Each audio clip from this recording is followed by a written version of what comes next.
Monsieur le Président de la République française, cher Emmanuel, Monsieur le Président du Conseil du Togo, médiateur de l'Union africaine pour la région des Grands Lacs, Mesdames et Messieurs les représentants des chefs d'État et de gouvernement, Mesdames et Messieurs les représentants des Nations Unies, de l'Union africaine, des organisations régionales, Mesdames et Messieurs les partenaires techniques et financiers, Mesdames et Messieurs, je voudrais, au nom du peuple congolais, saluer la tenue de cette conférence ici à Paris, aux côtés du Togo, médiateur mandaté par l'Union africaine pour la région des Grands Lacs, et en étroite coordination avec les États-Unis d'Amérique, le Qatar et l'Union africaine qui accompagnent les efforts de médiation et de désescalade.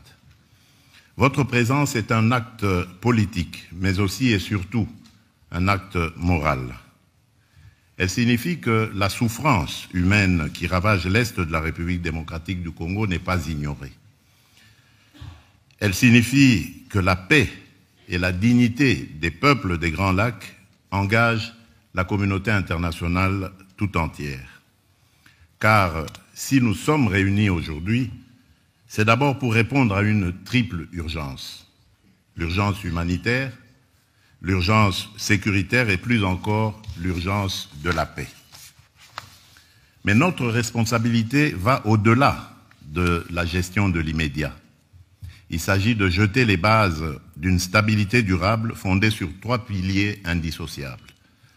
La protection des populations civiles, la recherche d'une paix juste et l'intégration économique régionale comme moteur d'une prospérité partagée, à la condition, bien sûr, qu'elle s'exerce dans un environnement apaisé, sans heurts et sans affrontements.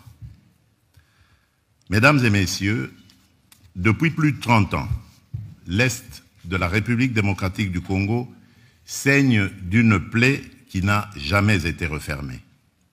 Ce n'est pas une crise passagère, c'est une tragédie qui a déplacé des millions de femmes, d'hommes et d'enfants, détruit des vies, brisé des familles, affaibli le tissu social et compromis l'avenir de toute une génération.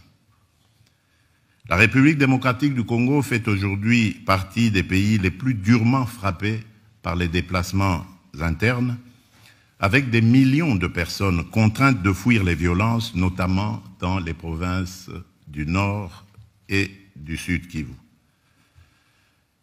Cette situation dramatique est aggravée par la dégradation des infrastructures, l'insuffisance des financements pour l'aide humanitaire et la recrudescence des maladies.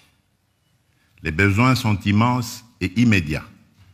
Protection des civils, prise en charge psychosociale, accès aux soins de santé, continuité éducative, sécurité alimentaire, accès à l'eau potable et à l'assainissement.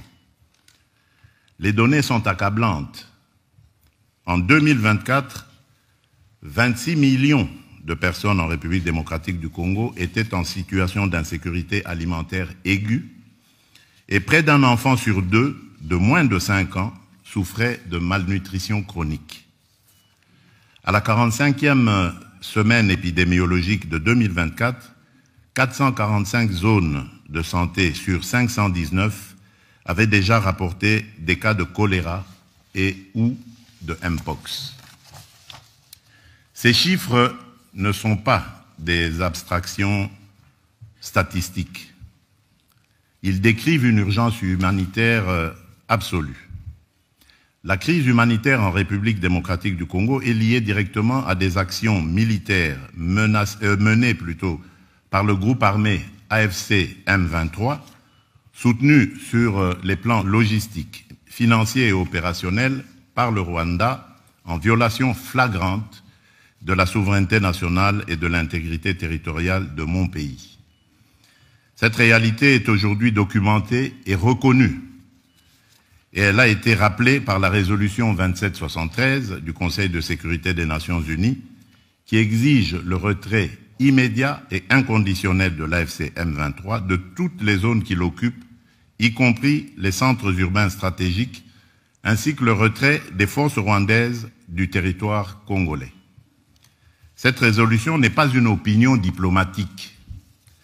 Elle est un impératif juridique et politique que chacun ici a le devoir de faire respecter.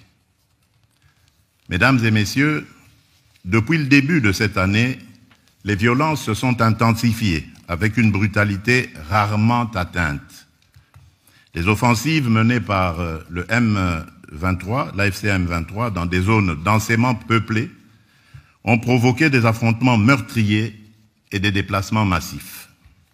Des villes entières ont été prises, des communautés déracinées, des quartiers vidés de leurs habitants. Les attaques ont visé des camps de déplacés, des hôpitaux, des écoles. Les violences sexuelles et les violences basées sur le genre sont utilisées comme armes de guerre. Des enfants sont recrutés de force. Des convois humanitaires sont pillés. Rien de tout cela n'est acceptable, rien de tout cela n'est défendable. Rien de tout cela ne peut devenir la normalité d'une région à laquelle on demanderait de s'habituer à l'horreur. Les chiffres parlent d'eux-mêmes et ils sont insoutenables. Des millions de personnes déplacées, des foyers forcés à l'exil à répétition, des enfants privés d'école, des femmes mutilées dans leur corps et dans leur dignité, des épidémies de choléra, de rougeole, de mpox et des flambées de maladies infectieuses dans des zones où les structures sanitaires ont été détruites ou abandonnées. Nous sommes face à une crise humanitaire totale, sanitaire, alimentaire, sociale, psychologique, humaine. Je veux ici saluer celles et ceux qui, au prix du danger, continuent d'agir. Les équipes médicales, les humanitaires, les agents des agences des Nations Unies, les ONG internationales, les ONG locales, les structures communautaires, la société civile, les associations de femmes. À toutes ces femmes et à tous ces hommes qui prennent des risques pour sauver des vies, je dis aujourd'hui, la République démocratique du Congo connaît votre courage et elle vous en est reconnaissante. Mesdames et messieurs, la première responsabilité de l'État congolais est et restera la protection de sa population. Nous assumons cette responsabilité. Nous avons renforcé l'effort humanitaire national, notamment à travers la mise en place de la Caisse de solidarité nationale et de gestion humanitaire des catastrophes, destinée à canaliser de manière transparente les contributions internes et externes et à garantir que l'aide parvienne aux plus vulnérables. Aux côtés de l'État congolais, les agences des Nations Unies, en particulier le Haut Commissariat pour les réfugiés et le Bureau de la coordination des affaires humanitaires, ainsi que plusieurs organisations humanitaires dont le Comité international de la Croix-Rouge et Médecins sans frontières, se sont mobilisés pour apporter une assistance vitale aux personnes déplacées, blessées, exposées. Parallèlement, nous avons mobilisé nos forces armées afin d'assurer la protection de nos citoyens, tout en réaffirmant notre attachement au strict respect du droit international humanitaire, à la protection des civils, des infrastructures médicales et éducatives et du personnel humanitaire. À ce propos, permettez-moi de rappeler une exigence fondamentale. Le respect des conventions de Genève ne saurait être optionnel ni circonstanciel. Il doit redevenir une exigence universelle, non négligeable et non négociable. Mais nous savons aussi que, face à l'ampleur du drame, nos propres moyens ne suffisent plus. C'est pourquoi nous sommes ici, pour solliciter une mobilisation exceptionnelle. Je formule aujourd'hui devant vous 3 demandes et 3 offres. Ma première demande concerne l'accès humanitaire immédiat, sécurisé, garanti. Nous avons besoin de toute urgence de voies humanitaires sûres pour acheminer soins, nourriture, eau, abri et assistance psychologique aux populations prises au piège.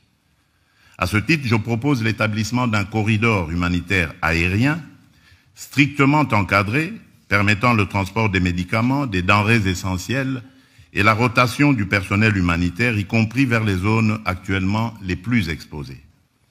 Ce mécanisme, placé sous la responsabilité conjointe des Nations Unies et des autorités congolaises, doit être un résultat concret de cette conférence.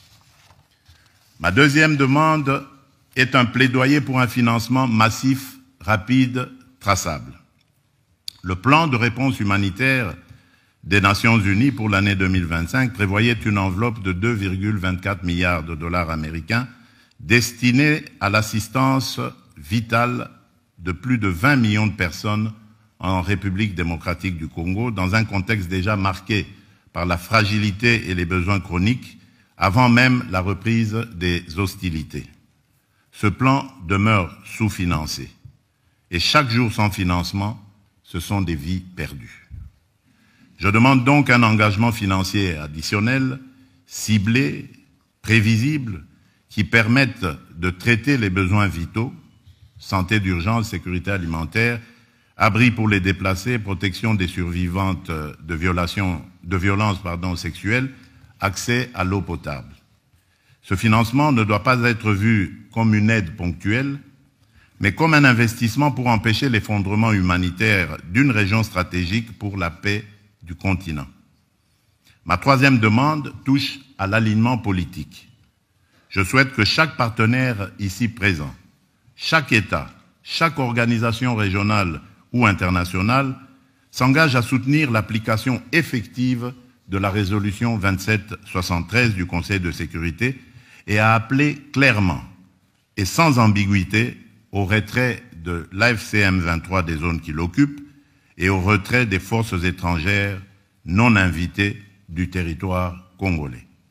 Toute paix durable commence par la fin de l'occupation d'une partie du territoire congolais. Là-dessus, il ne peut y avoir ni double langage, ni compromis moral. En contrepartie, la République démocratique du Congo prend devant vous 3 engagements clairs. Premier engagement, reconstruire. Dès la fin des hostilités, nous lancerons un plan d'aide d'urgence pour la reconstruction du Nord Kivu et du Sud Kivu. Ce plan, que nous concevons comme un pacte national et international, intégrera dans une approche concertée, coordonnée et cohérente l'ensemble des programmes et projets destinés à la stabilisation, au relèvement et au développement durable des provinces affectées. Il visera à mobiliser environ 5 milliards de dollars à l'horizon 2026 pour la réouverture des écoles, la réhabilitation des centres de santé, la reconstruction des routes, le rétablissement des services sociaux essentiels et le retour digne des personnes déplacées. Il ciblera ainsi la sécurité alimentaire car nourrir une famille, c'est déjà commencer la paix. Ce plan sera coordonné, unifié et transparent. Aucun territoire ne sera abandonné, aucune communauté ne sera laissée en marge. Deuxième engagement, protéger les plus vulnérables et responsabiliser les auteurs. Nous allons renforcer notre cadre juridique relatif à la protection des déplacés et des victimes de catastrophes humanitaires, notamment par l'intégration en droit national de la Convention de Kampala de l'Union africaine et l'adoption d'un dispositif légal pérenne de financement de l'action humanitaire et de réduction des risques. Dans cette perspective, une loi sur le financement de l'action humanitaire et de la gestion des risques de catastrophe sera prochainement adoptée afin de doter le gouvernement de mécanismes pérennes de financement conformément au cadre de Sendai 2015-2030 pour la réduction des risques de catastrophe et aux engagements pris lors du sommet humanitaire mondial d'Istanbul en 2016. Nous veillerons à ce que les survivantes de violences sexuelles soient reconnues comme victimes de guerre, accompagnées, soignées et réparée. Je tiens à rappeler que la redevabilité constitue une exigence fondamentale de la paix durable. Les administrations parallèles instaurées par l'AFC M23, les violations graves des droits humains et les atteintes aux civils ne resteront pas impunies.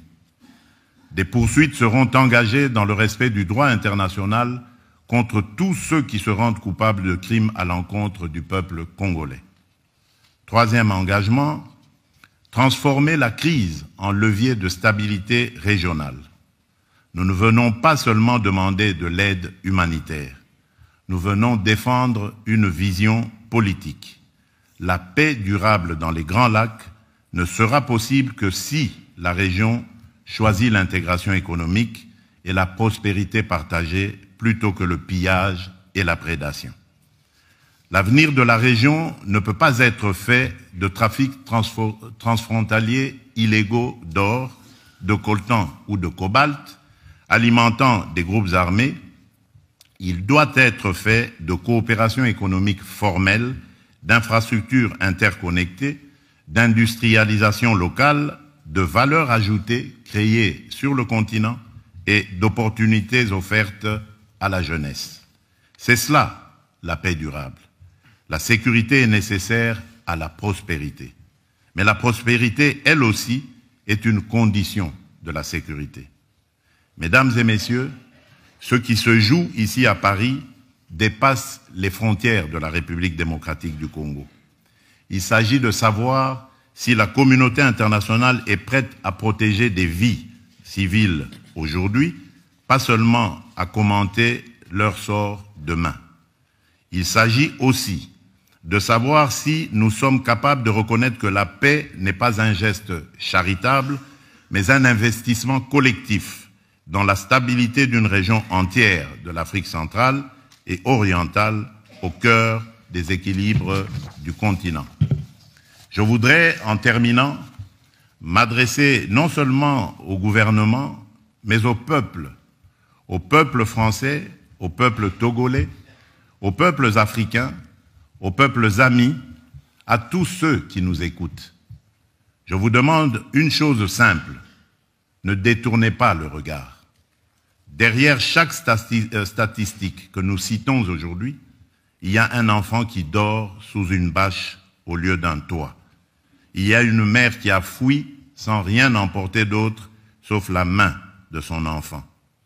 Il y a une communauté qui refuse de mourir parce qu'elle croit encore en l'idée la plus simple, la plus belle et la plus juste, vivre en paix chez soi.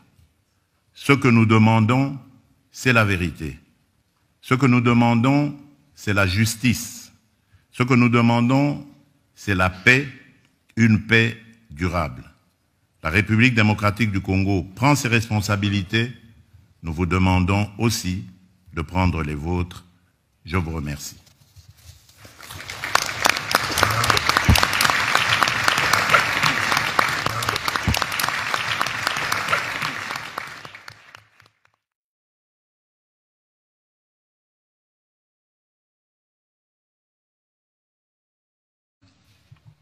Merci beaucoup, Monsieur le Ministre. Monsieur le Président du Conseil de la République togolaise, cher Faure, Monsieur le Président de la République démocratique du Congo, cher Félix, Monsieur le Ministre d'État du Qatar, Monsieur le représentant du Président des États-Unis d'Amérique, cher Massad, Madame la Haute Représentante, cher Kaya, Monsieur le Président du Conseil exécutif de l'Union africaine, Mesdames, Messieurs les ministres, Mesdames et Messieurs les représentants des Nations Unies, des organisations non gouvernementales, Mesdames et Messieurs les ambassadrices et ambassadeurs, Mesdames et Messieurs en vos grades et qualités, chers amis. Le président de la République démocratique du Congo et le président de la République togolaise viennent d'avoir des mots très forts pour dire combien nous ne pouvons pas nous demeurer des spectateurs silencieux de la tragédie qui se joue à l'est de la République démocratique du Congo et qui impacte toute la région des Grands Lacs et les pays représentés ici par leurs ministres que je salue, le Rwanda, le Burundi, l'Ouganda, la Tanzanie. Je vous remercie tous aujourd'hui d'être non seulement présents, mais d'avoir engagé par vos voix vos pays et de le faire en complémentarité des efforts de médiation commencés depuis des années. Et je veux ici saluer l'effort depuis le début fait par les organisations régionales, par l'Union africaine, les médiations ouvertes par le Kenya, puis par l'Angola, qui a joué un rôle clé pendant des années, l'engagement maintenant du Togo à la demande de la présidence angolaise de l'Union africaine, président Faure jouant ce rôle de médiateur, l'engagement des États-Unis d'Amérique, avec l'étape importante obtenue en juin dernier et l'ensemble des accords préfigurés. Et je sais que les prochains jours et les prochaines semaines seront encore fructueux à cet égard. Et le travail accompli par le Qatar, la médiation qui se poursuit en parfaite complémentarité. Notre réunion d'aujourd'hui, la mobilisation collective autour de cette conférence, vient s'intégrer en synergie complète, en transparence et en sympathie avec toutes ces initiatives pour apporter sur le plan humanitaire un complément essentiel à ce travail politique, sécuritaire, économique qui sont traités par ces conférences, mais pour traiter au fond de l'urgence et de l'humain. Les Kivu principalement, mais aussi l'Ituri et d'autres territoires portent aujourd'hui les stigmates d'un conflit ancien qui s'est accentué depuis plus de 3 ans et qui s'insinue dans les foyers, qui déchire les communautés et use les espérances depuis trop longtemps. Le président Tshisekedi a parfaitement décrit la situation. Je ne veux pas ici répéter tout ce qu'il a dit, mais les chiffres sont insoutenables.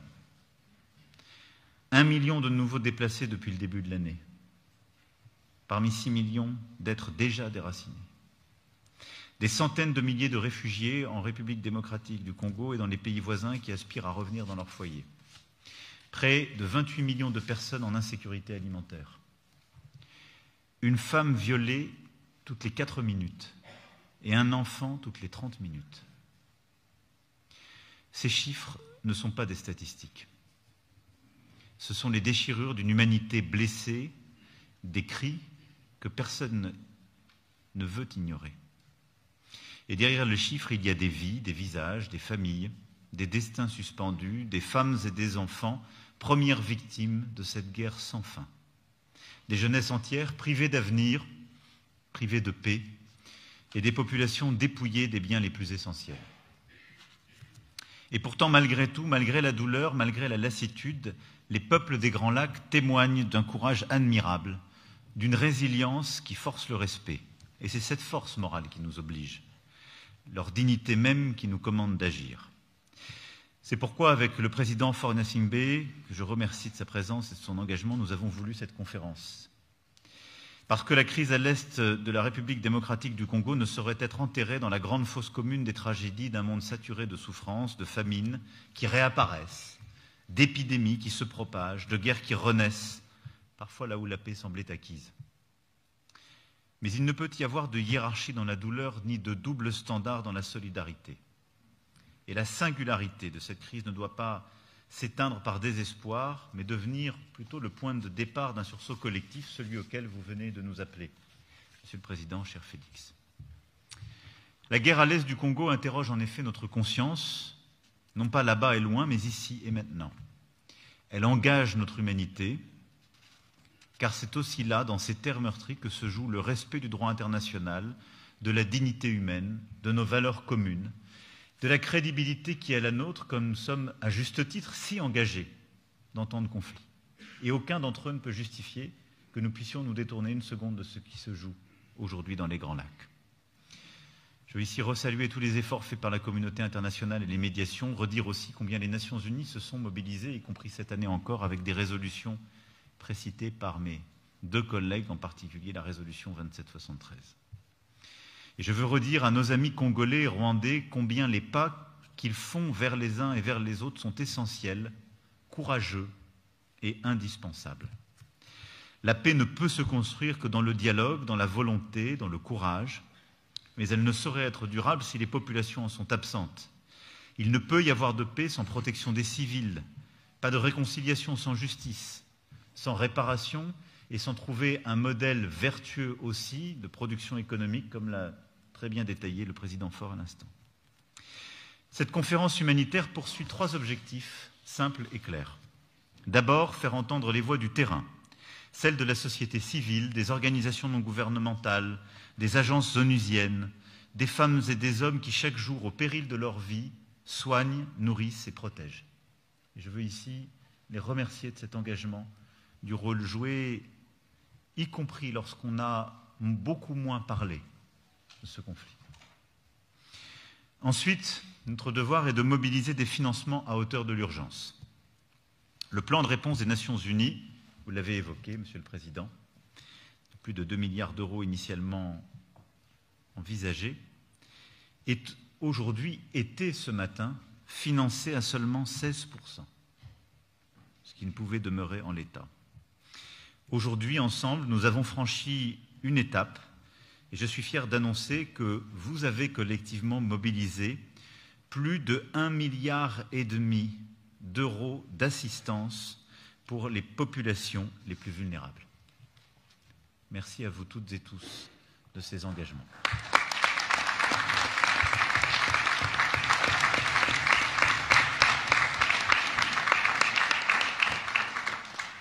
Ce seront des médicaments, de l'alimentation, mais aussi, et le Président y tient beaucoup, à juste titre, des capacités redonnées aux populations de rebâtir leur quotidien, de retrouver leur autonomie alimentaire et économique, de pouvoir retrouver une activité qui stabilise ce qui est le cœur même du travail des humanitaires. Enfin, nous avons voulu des garanties concrètes sur l'accès humanitaire, la protection des travailleurs, la libre circulation de l'aide, l'absence de taxation de leur activité.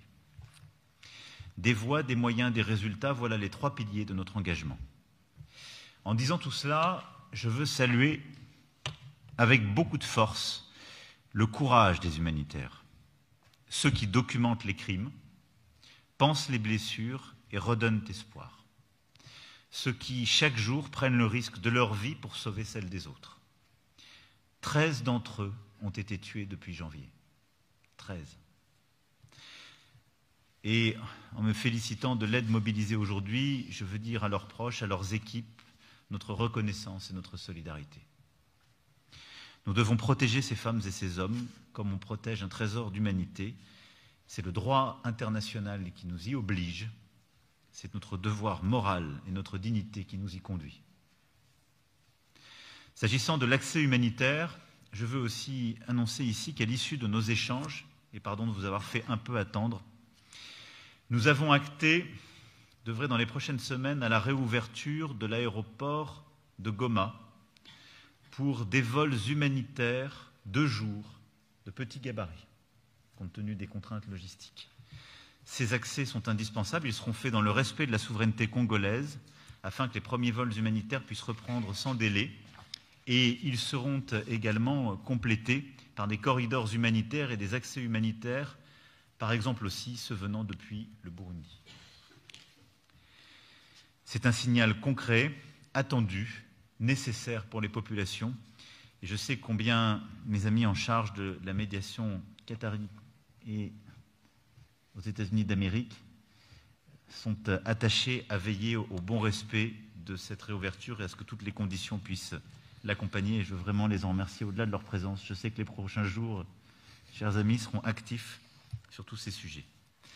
La France restera engagée aux côtés des États de la région dont nous partageons souvent des liens humains, linguistiques et culturels. Nous soutiendrons les efforts diplomatiques prometteurs en cours pour une solution politique durable dans le respect absolu de l'intégrité territoriale et de la souveraineté de la RDC et de tous les États de la région, pour la mise en œuvre des résolutions du Conseil de sécurité, pour la poursuite sans entrave des missions de la MONUSCO, pour la lutte contre les forces négatives et les discours de haine, pour le travail d'enquête indépendant sur les violations des droits humains qui a été lancé sous l'égide des Nations Unies. Je veux ici aussi souligner combien le contrôle africain doit être renforcé, combien ce qu'a dit le président Faure, au titre évidemment de sa médiation et au compte de l'Union africaine, est important et nous croyons en effet à cette approche. Car il n'est pas de paix sans justice, ni de justice sans vérité, si exigeante soit-elle. Chers amis, je veux vous remercier une fois encore pour votre mobilisation aujourd'hui autour des Grands Lacs et autour de cette urgence humanitaire. répondant à cet appel à agir vite, ensemble et lucidement pour redonner espoir aux populations de l'Est du Congo.